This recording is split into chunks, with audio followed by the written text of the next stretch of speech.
Hi everyone, thank you for coming along to my talk. Today I'm going to be discussing subgeometric convergence of PDMP MCMC methods. And this work is joint with Christoph Andrea and Paul Dobson. Okay, so the topic of this talk and this whole meeting is that of MCMC inference. And of course, the goal there is that we wish to draw approximate samples from some given target distribution pi.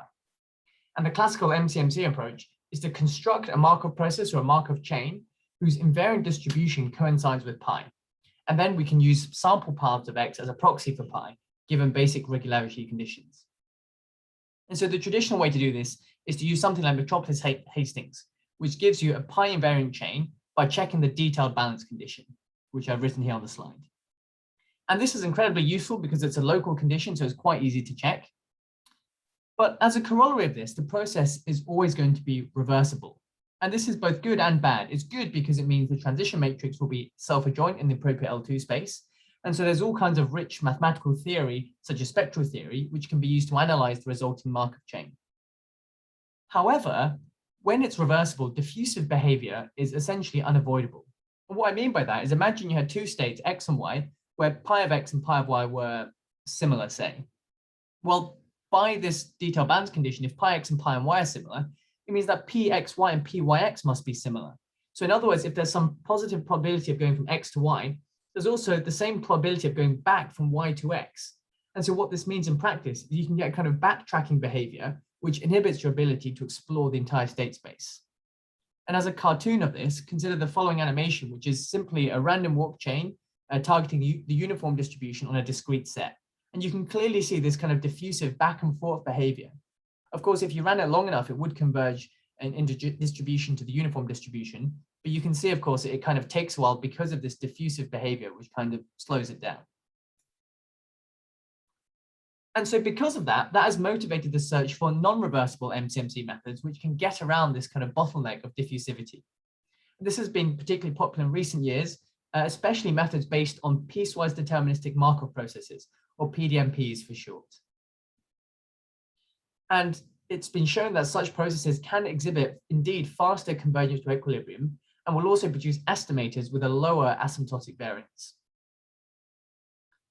But because we've departed from the reversible self-adjoint setting, it means the mathematical analysis is considerably more subtle. And that's what I'll be focusing on in this talk. But first, let me just give you, again, some cartoons. So again, this uniform example, if you just did a kind of directed random walk based on, say, Gustafson's walk, you see it literally just goes back and forth, sweeping across the state space, as you kind of think it ought to for this simple target. Of course, this is a complete cartoon because actually this is a deterministic sampler. Something slightly less cartoonish might be the following thing, which is kind of like a unimodal target. And as you can see, the sampler just sweeps back and forth through the state space in a really nice way. And indeed, for unimodal targets like this, these non-reversible samplers work incredibly well. So I just skipped to the end of this. Okay, so now let me very briefly describe these non-reversible samplers based on PDMP methods. So these are going to be non-reversible continuous time processes defined on an augmented state space. So we fix our target distribution, which is on RD, and we're going to now add a momentum variable V. So along with the state variable X, V will be our momentum variable, and so the overall state space will be RD times RD. And this stochastic process will essentially follow deterministic dynamics given by X dot equals V. So given a variable V, it simply moves at a constant velocity according to V until at some random time when the process bounces and its velocity instantaneously changes. And so its trajectory is kind of a straight line, and then it will suddenly bounce and follow a straight line until another bounce, and then straight lines and so on. And of course, these bounce dynamics are chosen precisely so that the invariant distribution of the resulting Markov process is pi, the target distribution. And so, of course, if one wished to use these for MCMC inference, a natural question to ask is, well, how do they perform? Right? Can we analyze their convergence properties to equilibrium in order to get bounds on the results? And this is tricky because you can't employ these nice techniques which you can employ in the reversible case, such as spectral theory. And furthermore, it turns out that these processes, their generators are non-coercive. In fact, they're hypocoercive, which is something I'm going to discuss now. And to do that, I'm going to switch to a whiteboard. Okay, so I'll start by essentially just recapping the reversible situation. So let's consider first the reversible case, because this will motivate the non-reversible case. And in particular, in this reversible case, we'll just focus on the Langevin diffusion, which I'm sure many of you will be familiar with if you've considered algorithms such as Euler or Mahler. So in particular, we're just considering the overdamped Langevin diffusion, targeting some distribution pi on RD, which is given by the following SDE: rad log pi, xt dt, plus, of course, Brownian noise. And this is constructed so that the law of xt will, in fact, converge in distribution to pi. And so the question, of course, is how fast is this convergence? And in this talk, we're going to measure kind of distance to equilibrium by using the L2 distance. And so let's fix what I mean. So we're going to be working L2 of pi, which means functions f, which are square integral with respect to pi. So this, of course, is the standard in a product where you just integrate f against g d pi. And we're going to be interested in f, and without loss of generality, we'll fix some f to integrate to 0 with respect to pi, and we'll just normalize it so that its L2 norm is just 1. And so we're interested then, now that we've fixed some test function f, in how this semigroup converges, how fast it converges to 0, because that will dictate the rate of convergence of the algorithm. And so a natural thing to do is simply to differentiate this quantity. And what you get is 2 times PTF and then L PTF, where L here is the generator. And let me just briefly detail what the generator is. So the generator for the Langevin diffusion is a differential operator given by half times the Laplacian of f plus half times grad log pi dotted with grad f. And the nice thing about this is that you can actually rewrite it very succinctly. You can write it as minus nabla star nabla of f, where this star is the adjoint in this L2 pi space. Right, and now that we have an explicit expression for the generator, we can continue our equality and say this is 2 times now, and we use the fact that we have the adjoint, so it's nabla star PTF, nabla PTF. Sorry, there's no star here, in fact, because we've exactly used the adjoints. And also, I'm missing a minus sign at the front because this is minus nabla star. And at this point, we have to, in order to make some progress, we have to make a second assumption, which is that of a Poincare inequality. And in fact, it's a strong Poincare inequality. And what is that? Let me just write this out, Poincare inequality, which says the following. A strong Poincare inequality asks that for all f in this L2 space, we have the following bound, which is that nabla of f squared is lower bounded by some CP a constant times the norm of f squared for some CP positive.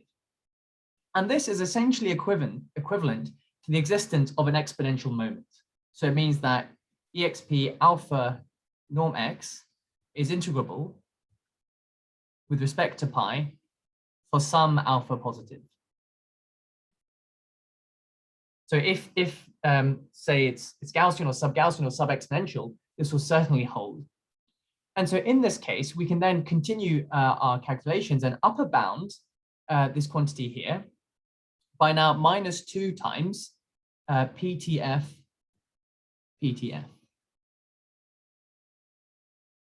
Right? And this is great because this is essentially what we started with here. And so therefore we can conclude that by Gronwall,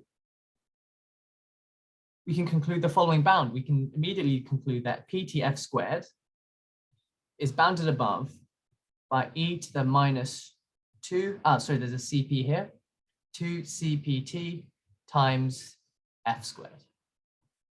And this is what we wanted. We've exactly derived the rate of convergence of the semigroup. It's exponential with rate given by this Poincare inequality constant here. So this is the reversible case, which is great. So this is very, very nice. But now let's consider the non-reversible case. So this is the main topic of this talk. So now we consider the non-reversible case, and this is the PDMP setting, which I briefly outlined already. So in this case, we're still working continuous time. So we have a generator of our stochastic process. But now this generator has the following decomposition into S plus T, where S is the symmetric part and T is the anti-symmetric part. Right, and these can be written out explicitly. So S is simply L plus the adjoint of L over 2, and T is simply L minus the adjoint over 2. And the whole point is because we're non-reversible, this T operator is now no longer 0. In the Langevin case, it was symmetric, so T was 0, but here this is absolutely not 0. And furthermore, this L is non-coercive. And what do I mean by that? It means that for some Fs, which are not 0, S of F of xv is actually 0. And in fact, this holds whenever the function f is a function of x alone. So f of xv is given by some g of x. And these functions, of course, don't need to be 0, but when you apply s to them, you do actually get 0. And we'll see now why this is going to cause some complications, because once again, we're going to be interested in looking at the convergence of PTF. And so we'll try and differentiate it like we did before. And so the first step is exactly the same. We have PTF, now the generator times PTF. And the first thing is we notice that this is actually equal to 2 times PTF, but now only the symmetric part, S of L.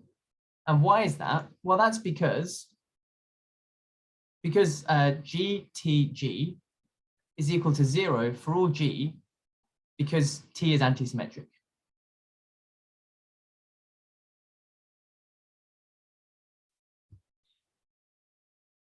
And at this stage, we're kind of stuck because you see, before we could simply use some kind of bound on,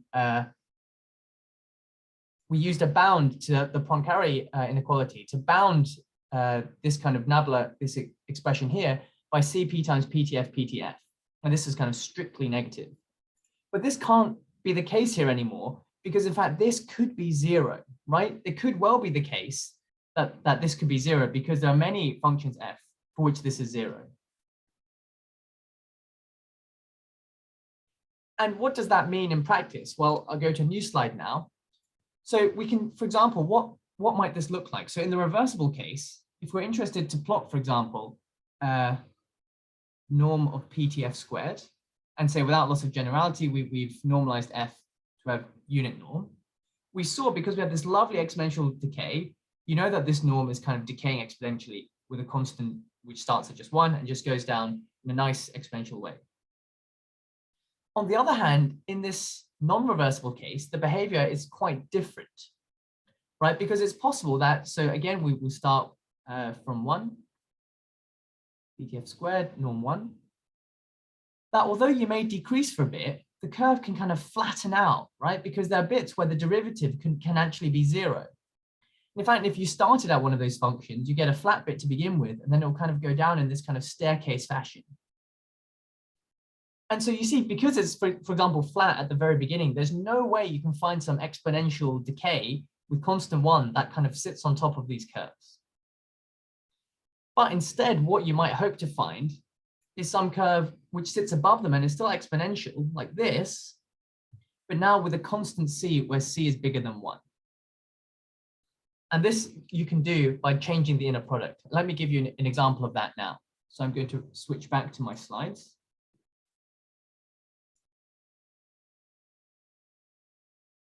And I'll just briefly illustrate the staircase phenomenon with a really toy example in just 2 dimensions. You can just consider this fairly innocuous looking matrix A and try and solve this linear ODE system. You can immediately write down the symmetric part of S, looks like the following, and you can immediately see, well, this is going to be a problem because you see the kernel of S is non-trivial. And even though the eigenvalues of A all have a negative real part, so you would expect some kind of exponential decay or just decay towards 0. But because the kernel of S is non-zero, we actually observe the following trajectories, where the path is decaying to 0, the norm is certainly decreasing, but you see whenever the curve crosses the vertical axis, that's when one of these flat parts appear, and we exactly get this kind of staircase behavior I drew on the blackboard. And of course, this is a bit of a problem if you want to find exponential decay, but what you can do is you can change the inner product. So instead of looking at a norm defined by concentric circles, you look at a norm instead defined by ellipses, which are slightly off center. And with this ellipse, these curves are intersecting always in a non-trivial way. And in fact, you can define this ellipse explicitly. So you change the norm using this P matrix. And by construction, you recover in this alternative norm, lovely exponential decay like following. And I'll just skip to the end, but you get exactly exponential decay. And so that's one way you can go in this situation where the kernel has a the symmetric part has a non-trivial kernel, you can recover exponential decay by changing the inner product and then appealing to equivalence of norms to say that, in fact, in the original norm, you still had exponential convergence, but now you pick up this constant C, which is going to be bigger than 1. And so now if we return to this PDMP situation, those samplers also possess this hypocoercive behavior because they're non-coercive, but you can still get exponential decay by changing the inner product. And this was done when there was a strong Poincare inequality by Andrieu and co-authors in this paper. So they assumed that you had a strong Poincare inequality, and in that case, you were exactly able to recover this exponential convergence. But of course, they were working under this crucial assumption that pi possesses a strong Poincare inequality, which is equivalent to the existence of some exponential moments.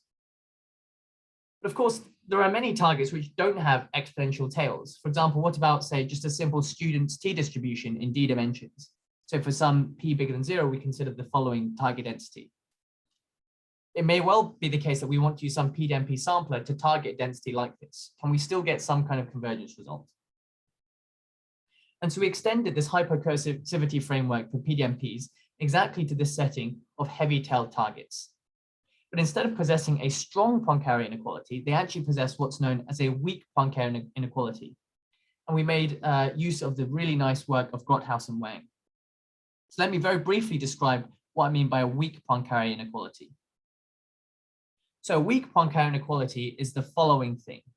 So let me motivate this in terms of the strong Poincare inequality we saw before. So remember, the strong Poincare inequality said that you could lower bound grad f squared by some CP times f squared.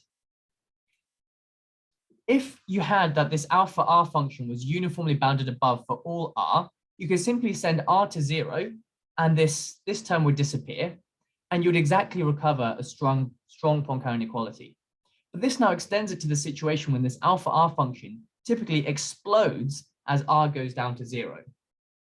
And in fact, the rate at which alpha r diverges is actually a measure of how heavy-tailed your target distribution is. So for example, if we took our student t distribution in d dimensions, you can show, or it's shown in this paper of Rutkin and Wang, that indeed for these student t distributions, you do have a weak Poincare inequality where this alpha r is given by the following form. And so you can see this tau is a positive constant. So as r goes down to 0, this is exploding as r goes to 0. And similarly, if you take your potential u to be sigma norm x, where the exponent delta is less than 1, so it's not exponential, you similarly can write down this alpha r, which is also exploding to 0 as r, exploding to infinity as r goes down to 0. And then using these weak Poincare inequalities, we're able to show the following results. Let me clear the annotation. We're able to show that we can get the following bounds on the convergence. So the top row here is our contribution. A is the student t distribution, and B is this kind of exponential with a sublinear thing in the exponent. And you see we can compare it here to various other processes. And this is what we were able to show. And so let me just finish now with a short conclusion. So to summarize, what we showed is subgeometric convergence for these PDMP samplers when they're targeting heavy-tailed distributions. And we did that by making use of weak Poincare inequalities. One other contribution we made along the way is using a really powerful result of Lorenzi and Unardi. We were able to get these kind of potential independent arguments to bounding some of the terms that arise. However, it has to be said that our rates are definitely conservative. So for example, this top row here, these are not tight. In fact, it's generally acknowledged that this technique of changing the inner product doesn't give you optimal rates. And just an open question, I kind of motivated this talk with these really simple examples in discrete time and discrete spaces. It'd be really interesting to explore what could be said in those discrete situations. And I'll just conclude now with a bibliography. So our work is this top reference here, which was published earlier this year in the Electronic Journal of Probability. And I'll just finish by saying thank you very much for listening, and I'm very happy to answer any questions that you might have.